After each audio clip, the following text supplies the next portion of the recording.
Hello, my lovely people. We're back again today for another video. Today, we are brutally ranking every single Premier League team's start to this season. This is a tier list. We're going to go through alphabetically. We've got unreal, good, okay, poor, and dreadful. You know how these things work. So let's get straight into it. Arsenal, who find themselves in third in the league. 5 games, which they have won, 2 draws and 0 losses. They've scored 15 goals and conceded 6. Now, I'm going to put it straight out there. I'm going to go good. Okay, I don't think they're unreal. I think they've had a very good start to the season. If there was a perfect little gap between these two, I'd put them there. But I think they're going to be in the upper echelon. I don't even know how to say the word of good, because I think they've had a really good start to the season in the sense of they've carried on from where they left off last season. They've carried on the rich vein of form that they're in, playing some really nice football. But I think the only thing that's let them down is the 2 really decent sides they've played this season in Manchester City and Brighton. Yes, the draw away at Man City. On reflection of the game and context, yes, they did well to get a draw, and lucky they didn't get a win. But then drawing to Brighton at home as well. Just not ideal. Kind of going into those games, 2 points isn't great when you're playing against those kind of sides. They really should be winning those games at home. So I'm going to put them in good,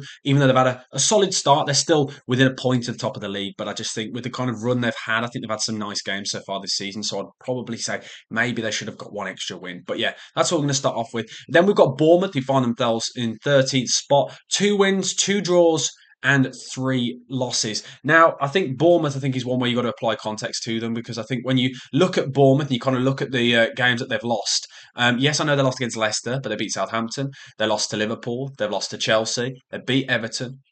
And they also drew against Newcastle. They drew against Forest. So I think, like, context-wise, I think it's probably, I'd say, okay. I'd say it's a decent start. It's nothing kind of where they've really blown teams out of the water. But this is Bournemouth, and I know, obviously, they had a really good end to last season. But I think, like, this is exactly where you'd expect them to be. That's why I don't think it's good. I don't think it's poor. I just think it's really where you'd expect. I really like the way they're playing. And obviously, they haven't got Solanke this year, and Evan Nilsson has bagged himself a goal. So I think he'll kind of, as the season goes on, will really kind of work out how this Bournemouth side are doing. But they're not really in a relegation battle. They're 4 points away from it. And then not only that, they're also 4 points away from 6th. So I think they're kind of in a really nice spot. And I think Bournemouth now are away from these kind of relegation battles. I think they're kind of a stable side now in the Premier League, especially under Iraola. I really like the way they play. So yeah, I think they've had a good start to the season. Just put them in okay, just solid. It's what you'd expect. Next, we've got Aston Villa, who find themselves in 5th in the league. 7 games played as well. Obviously, I don't know why I said that, but 4 wins, 2 draws, and 1 loss. Now, we can go through the kind of games that they've had this season. So they drew against Manchester United recently, drew against Ipswich as well. They beat the Wolves. They beat Everton. The only game that they lost was against Arsenal. And to be honest, I think that's kind of expected. So I think they've had a good start to the season. They currently find themselves in 5th. I think it's a decent start. Let's be honest. The fact that they're joint with Chelsea and everyone's talking about how well Chelsea have done, I think it just shows you kind of the expectation now has shifted slightly within Unai Emery's Aston Villa side. But I think they've had a really solid start. And I think the fact that they've lost players like Douglas Luiz, and these are the kind of players that we spoke about before the start of the season, going, this is a player that they really, really relied on last season. But Onana's come in, Tielemans has stepped up as well, and they kind of look really solid. And they kind of just carried on the rich vein of form that they've shown last season. I know this is only Premier League, so we won't talk about Champions League, but as well, they've got that to deal with as well. So the fact that they've currently found themselves in 5th, I think is a really good start. And I say 5th, it's joint 4th. So yeah, on points wise. So I'm going to say they're in good. Next, we've got Brentford. Now, Brentford find themselves in 11th spot in the Premier League. And I'm going to say straight away, I think they've had an unreal start to the season. I think when we talk about Brentford, and again, yes, they're only in 11th spot on 10 points. They're joint with Tottenham on points wise. But I think applying context with the fact that they lost Even Tony, and a lot of people before the start of the season, including myself, I thought they were going to get relegated personally. I didn't expect them to start the way they have done. And especially you talk about starting, the way they've started in so many games this season is just relentless. I really like the way they've been playing. They're just pure gung-ho. 3 wins, 1 draw, and 3 losses. And I think when you look at kind of the games that they've lost, they lost to Tottenham, they've lost to Manchester City, and they've lost to Liverpool. So the 3 games that they've lost, they're expected to lose. Whereas the rest of the results, they've been kind of, they're not tripped up over anything, because I know they drew against Brentford, but you kind of look at drew against Brentford, they are Brentford. Sorry, drew against Forest. But when you look at these teams in Brentford and things like that, I think you've got to think about it and step back and think, okay, are they expected to beat every team around them? They'd love to, but I think if you offered that to a Brentford fan, they'd absolutely bite your hand off. And I think that's exactly what they've done. So I think they've had an incredible start to this season. And I think one of the sides that a lot of people are really enjoying watching because, again, we spoke about it before. The way they're playing, it's just absolutely relentless. I said they drew against Forest. They didn't draw against Forest. They drew against West Ham. But that's a good result again. So I look at it as a whole. I think they've had a really good, solid start to the season. I'm going to put them in unreal because, again, expectation-wise, I don't think anyone really expected them to be on this level. Next, we've got Brighton. Brighton, who currently find themselves in sixth in the league. Now, what I'm finding very interesting about Brighton is they've played obviously seven as well as everyone else has. I don't know why I keep adding that, but it's 3 wins, 3 draws, and only 1 loss. Now, I think going into this season, everyone was very excited to see how this Brighton side would do. No one really knew. With the new manager coming in, we all kind of thought, okay, we've heard about some of the ways he was playing last season, and you kind of were St. Pauli, so you kind of like, okay, how's he going to do? But he's absolutely taken the league by storm. I think he's had a really good start. A draw away at Arsenal.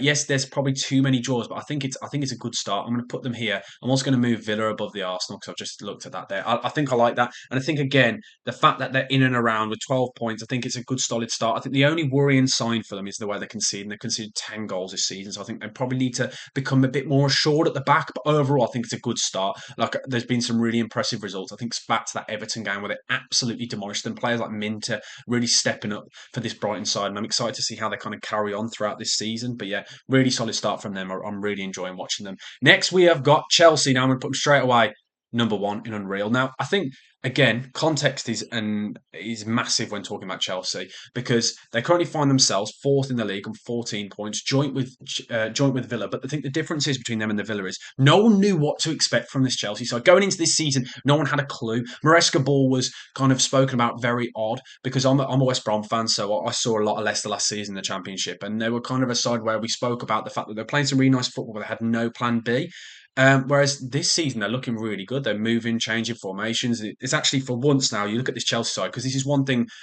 No disrespect to Pochettino, but no one knew their best starting 11. No one knew what the team was. Whereas this season, you can kind of see what they're trying to do every single game. They've kind of got a system in play. You can really tell what they're going for. Like you really understand what they're about. They've got an identity. And that they haven't had that now for a couple of years. So, and I really like the fact that he's getting the best out of Nicholas Jackson, Madueke, Sancho, and Cole Palmer's gone to another level yet again. So I think they've had a really good season so far. I'm really liking Chelsea. And to be honest, I think expectations are changing and shifting massively with this Chelsea side. Everyone's going, oh, okay, I'm intrigued to see how they do. But I think they've got to have probably some more tougher games coming up soon where we can really get a kind of understanding of how good this side are. But I think the fact that they've got 4 wins, 2 draws, and 1 loss, I think is a great start. And the only loss obviously came against Manchester City on the opening game of the season, which I have to admit I did feel bad for him because that's just a horrible start. But yeah, Chelsea in Unreal, number one, because I didn't expect it, let's be honest. Next, we've got Crystal Palace. Now, Crystal Palace is a really interesting one. They currently find themselves in the relegation zone, 18th spot.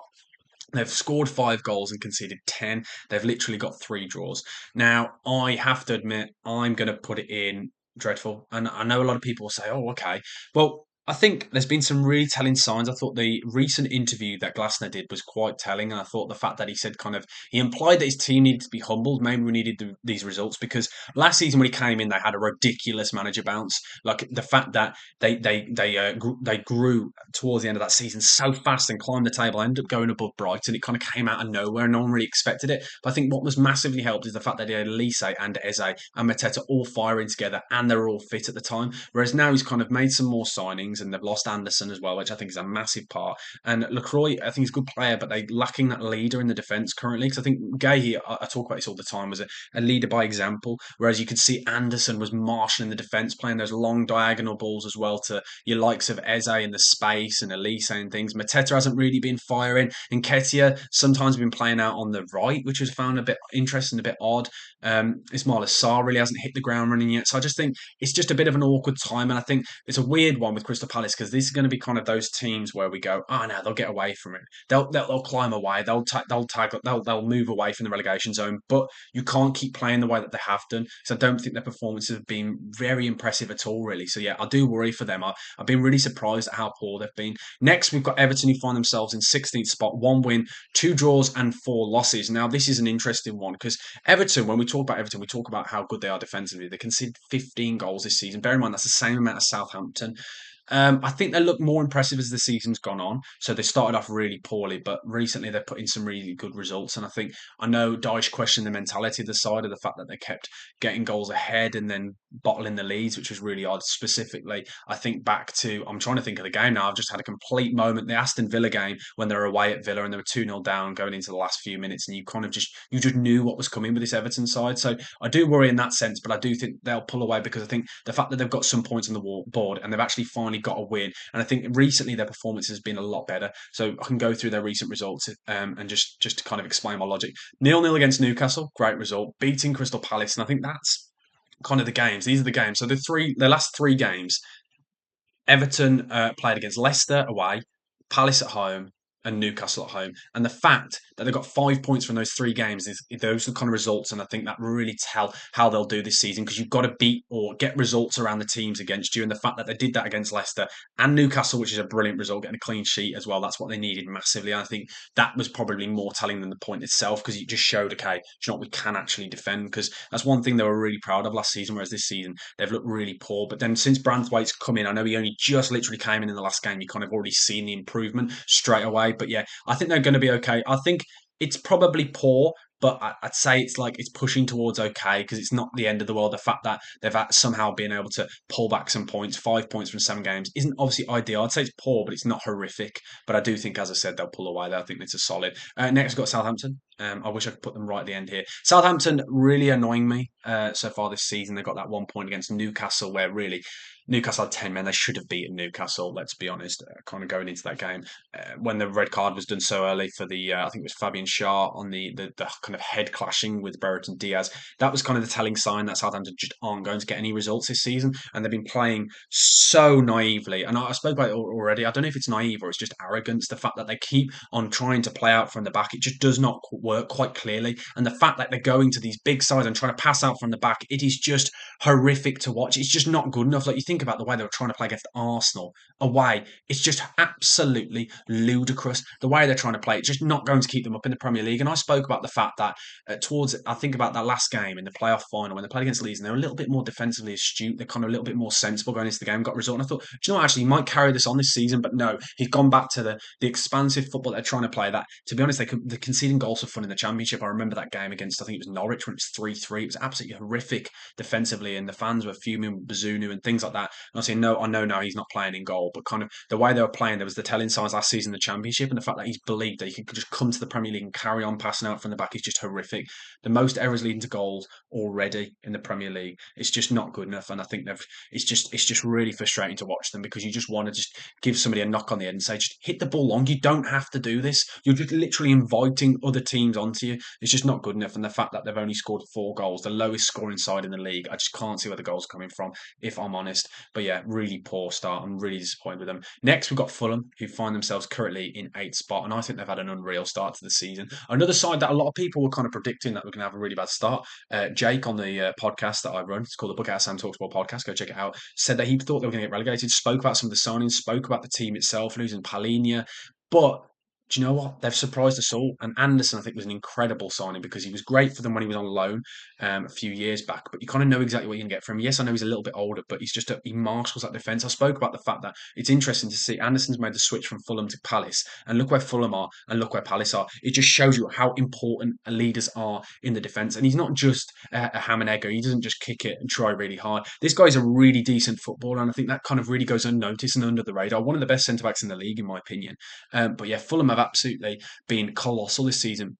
And what I really like is the actual performances themselves. They went to Manchester City, nearly got a result. They beat a really in-form Nottingham Forest side. They then beat Newcastle. They drew against West Ham, drew against Fulham. They then beat Leicester. Very unlucky as well on the opening day of the season to lose to Manchester United. So I kind of look at it and I think performance-wise, they probably deserve more points than they actually have done. And you kind of think the fact that they're only 3 points off Chelsea just shows you how brilliant they've been. And what I really like about them is kind of this gung-ho style of play that they're playing. They're very attacking. Loads of number 10s in there. That was another thing. We spoke about Emil Smith Rowe. Where does he play? He's kind of been given a free role with the likes of Iwobi and then Traore as well to throw in there. It's been really exciting. Fulham have been absolutely brilliant to watch this season. I've been really enjoying them. So yeah, I'm going to put them in an unreal because Marco Silva, very underrated underrated manager. Kind of, I think his stocks were quite low after the way he left Watford and the way he was at Everton. He was kind of really thought of as a manager before that, and then kind of after that, it was a bit, not sure. And he's kind of just built his way back up the ladder and kind of really getting some really good performances out of this Fulham side. So yeah, I really like him, and I really like the way they're playing this season.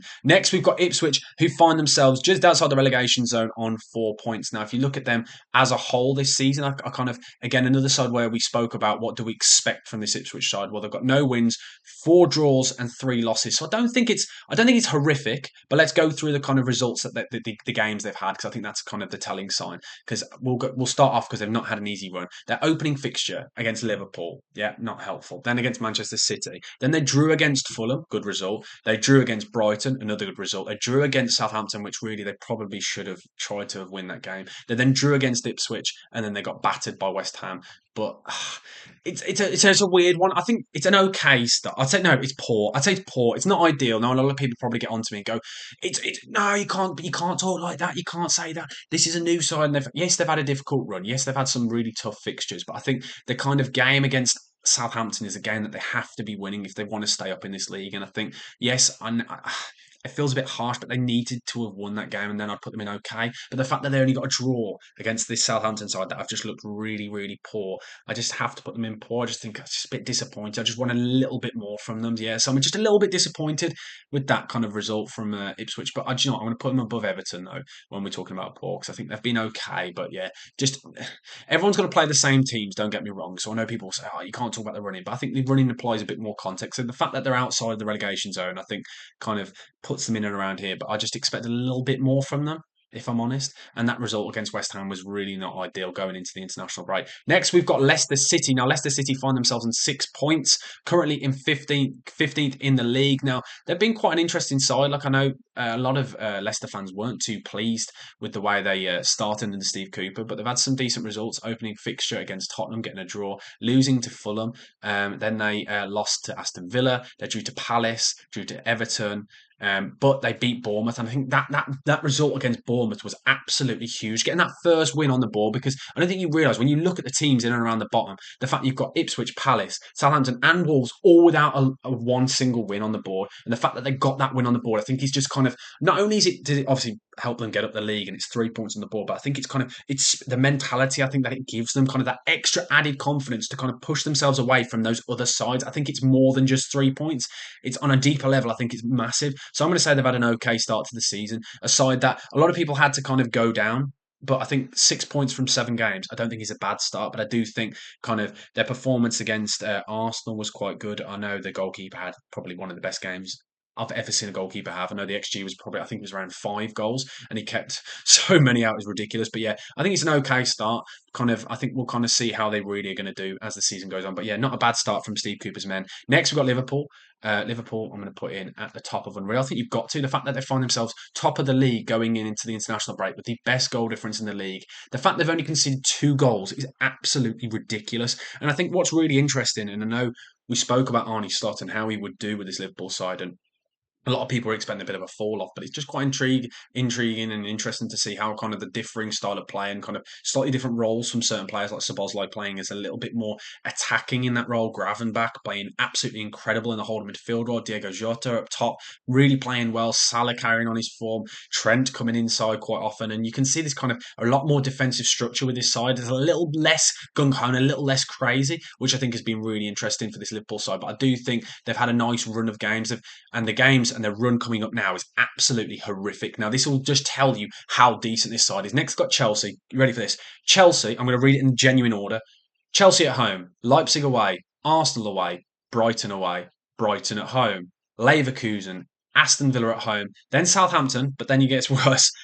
Then Real Madrid, Man City, and Newcastle. This will really decide and shape kind of how they're going to do. I think this run up to Christmas will really tell us how good this side are, because Liverpool have had a nice run so far, don't get me wrong, but I'm not going to discredit that just because of that. But they've been absolutely colossal. And I think that loss against Nottingham Forest was a little bit of a blip, but then they bounced back the following week. And I've really liked this Arnie Slot team. Yeah, so I'm going to say unreal because no one expected them to be top of the league. I think everyone expected a little bit of a drop off when really they've kind of just probably there could be an argument that they've improved, but I think it's a bit early to say. Next, we've got Manchester City, who find themselves in second spot on 17 points, 5 wins, 2 draws, and 0 losses. I'm going to put Man City in good, and I think one thing that I think you've got to apply. I know the fact that they've not got Rodri, he's injured, which I think is a worrying sign for them because they've really struggled when they've not had Rodri. But you kind of look at their results so far this season: dismantle Chelsea at the start of the season, beat Ipswich, beat West Ham, beat Brentford, drew against Inter. That's not, but then drew 2-2. I think it was a massive result against Arsenal. Then they drew against Newcastle, which was just a bit of a disappointing result. But then the fact that they beat Fulham, I think, is quite a good sign. Actually, I'm going to put them above Brighton. It's a really good sign because they didn't really deserve it. But that's always what you get with this Man City side. It kind of gives me vibes of when Sir Alex was at Manchester United. The fact that they just have a way of doing it. They just always grind out wins whether they deserve it or not, and that's always a good sign. The fact that they're still, we talk about the fact that they don't feel like they've really got going so far this season. They're 1 point off the top and still unbeaten. It just shows you how ridiculous this side is. So yeah, it's just Man City doing Man City things. Next, we have got Manchester United now. Manchester United, I'm going to put in dreadful, but I think they've had a better start to the season than Southampton.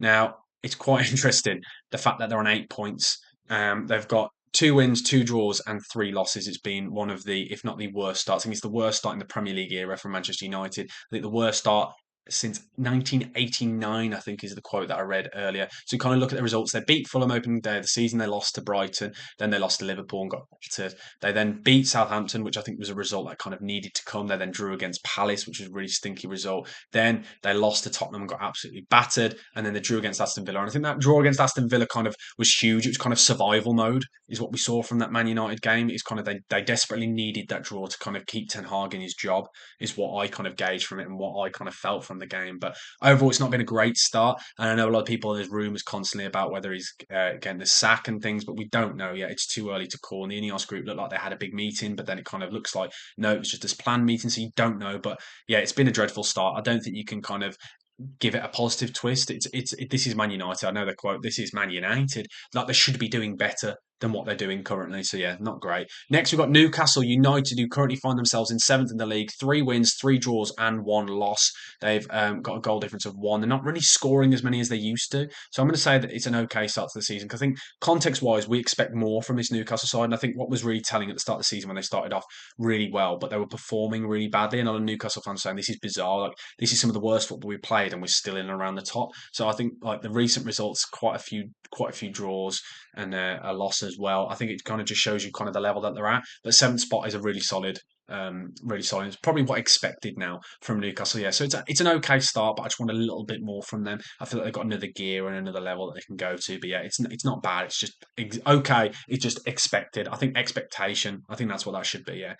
Next we've got Nottingham Forest. I think Nottingham Forest have had a really interesting start. They've played 7 games. I don't know why I keep telling everyone's got 7 games. So they've got 2 wins, 4 draw, and 1 loss. This feels like Nuno under the Wolves. This side, they're just really difficult to beat. 1-1 draw against Chelsea, lost 1-0 to Fulham, drew with Brighton, beat Liverpool, drew against the Wolves.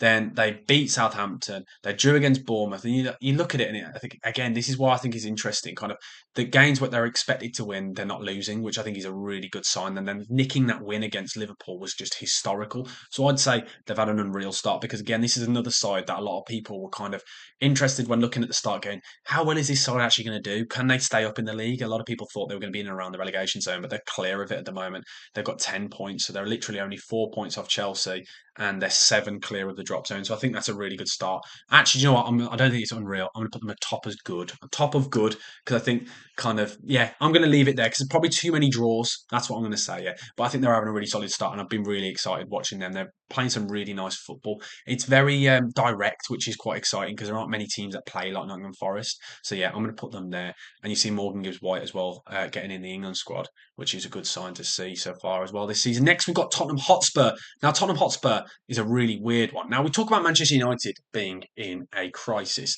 Tottenham Hotspur has the same amount of points. Have only 2 more points, than Manchester United. But for some reason, Tottenham don't get spoken about the same way. And there's been a lot of questions on Ange Ball and where they're going. 3 wins, 1 draw, and 3 losses. It's a bit of an odd start, and it's their worst start to a Premier League season since 2008. But I don't feel like it's been spoken about enough. They lost to Brighton, and that was just really that was quite Spursy. I don't like to use the word, but the way they kind of fell off in that second half was quite a worrying sign. They beat Manchester United, they beat Brentford, they lost to Arsenal, they lost to Newcastle, they battered Everton and drew against Tottenham. So it's not been great, but I'm a little bit worried. I'm going to say poor. I feel like this Tottenham side should be doing better than they have done. Like I know people will talk about the fact that I speak quite often that Ange, as a manager, I do question sometimes his philosophy, and I like a manager who's got an identity, but I don't like the arrogance and naivety to ever change. You kind of look at it as a whole. Going into that Brighton game, really second half, they could have probably played slightly less gung ho because they were just absolutely dismantled, and that's why I worry about this side. Sometimes they don't have a plan B, and it just frustrates me a little bit sometimes because it could be so much better for them. So yeah, I'm going to put them in poor. A little bit disappointed with them so far, but they've been scoring a lot of goals, which I think is a good sign for them. But yeah, I think they'll impress as the season goes on. I just think it's a bit of negativity around the club at the moment, and kind of everyone's really getting onto them. So I think in the next few weeks, I think that we'll really kind of see how they do, and I'll have a look at their run now. Actually, whilst I've got it up, they've got West Ham, then they've got Palace, then they've got Villa, and then they've got Ipswich. So I think they'll get a few results. Then I think they'll climb back up to probably a good level, and I think they'll find themselves around the top four again, where they kind of expect themselves to be. Okay, next we've got West Ham. Now West Ham's have been a really weird one. 2 wins, 2 draws, and 3 losses. They got off to an absolutely dreadful start, but then recently the form has picked up. They absolutely dismantled Ipswich. They drew against Brentford, which is a good result, and then they lost to Chelsea. But I think those 2 results and a draw against Fulham is, I'm going to say, bottom of okay. Now they've got, again, we're going to apply context. 'Cause I know a lot of people say that's a bit harsh. 12th in the league, 8 points. How are you saying that's okay? New manager and a lot of new players. So I think the fact that kind of you'd expect them to start off quite poorly, you wouldn't expect them to be going bang. They're going to be right at the top of the league. It will take them a while to kind of progress with this kind of new system, new players and things. But there's some good signs there. They've scored 10 goals. Yes, I know they've conceded more than they've scored, but I think it'll take time. Time will tell, and it will take time for this team to kind of progress and really grow. But I don't mind them so far. So I'm going to just say okay, because kind of you expect them to be around mid-table at the moment. So yeah, I don't mind it because again, I think we're expecting a lot worse from where they started. I feel like the fact that they've kind of progressed quite slowly, but it's impressive. I think that performance against Ipswich can kind of show you where this team can go going forward. So yeah, I'm excited to see how they kind of do this season. Next, we've got the Wolves. I'm going to put the Wolves at bottom now. Wolves have to be bottom for me because they are currently bottom of the league with a minus 12 goal difference, conceded 21 goals, which is 6 more than any other side in the Premier League. I've been really, as a lad who's from the West Midlands, I've got a lot of friends who are Wolves fans. And a lot of people are very worried about this Wolves team and the way they've been playing. And a lot of people like to add context and say, oh, yeah, but we played some of the worst teams, but it doesn't matter. The fact that they find themselves bottom of the league, 7 games in with only 1 point, and some of the games they've got coming up, they've got Man City and they've got Brighton. It's really worrying. But then I think the 2 games after that, Crystal Palace and Crystal Palace and Southampton, both games at home for the Wolves, is where they really need to desperately get these wins. But this is similar to the Palace situation when we talk about the fact that what keeps getting said by a lot of pundits, a lot of people, same with Palace and same with the Wolves. Everyone says it will get better. These are sides that have been in the Premier League for a while, but you see this. You cannot keep saying this because after a while they will have their blip and they will fall, and all of a sudden it'll be too far. They'll be too far gone and they can't get back. So I really want to see, and I really need to see an improvement on performances because they've been absolutely dreadful so far this season. Really worrying signs for them. But that is it. That is my complete and utter list rank. So there you go. In unreal, good, okay, poor, and dreadful. Please let me know your thoughts down in the comment section below. Hopefully you've enjoyed this video and we're back with the daily content. As you know, please do smash the like button. Please do subscribe and check out all the shorts I upload as well. There's lots going out on this channel. So thank you. And we're aiming to try and get 10k subscribers by the end of the season. So thank you guys for watching. I will see you later in the week. I'll see you tomorrow for another video. Tomorrow, I think I'm going to be talking about Ange Postecoglou and my problem with him. But yes, thank you for watching. Please like, comment, and subscribe. As I said, I will see you guys very soon. Thank you. Goodbye.